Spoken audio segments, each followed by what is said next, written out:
আপনি কত অন্যায় করেছেন, আপনি কত ভুল করেছেন, আপনি নিজের উপরে কত জুলুম করেছেন।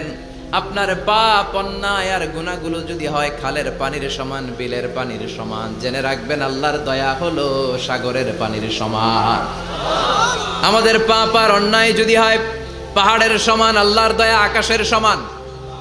আমাদের পাপ আর অন্যায় যদি হয় আকাশের সমান, আল্লাহর দয়ার ভালোবাসা হলো তার আরশের সমান। ঠিক কি না? কত পাপ আপনি করেছেন, চোখের পানি ছেড়ে জায়নামাজটা বিছিয়ে আল্লাহর কাছে ক্ষমা চান। চাওয়ার মতো চাইলে সব গুনাহ মাফ করে দিতে পারে কে? কাফির ছাড়া, গাদ্দার ছাড়া, মুনাফিক ছাড়া আমার রহমত, আমার দয়া, আমার ভালোবাসা থেকে কোনো মুমিন নিরাশ হতে পারে না। Never lose hope, never give up, never give up. কখনো আশা ছাড়া যাবে না। নেভার লুজ হোপ, কখনো নিরাশ হওয়া যাবে না। মুমিন কখনো নিরাশ হতে পারে? আপনি কত পাপ করেছেন,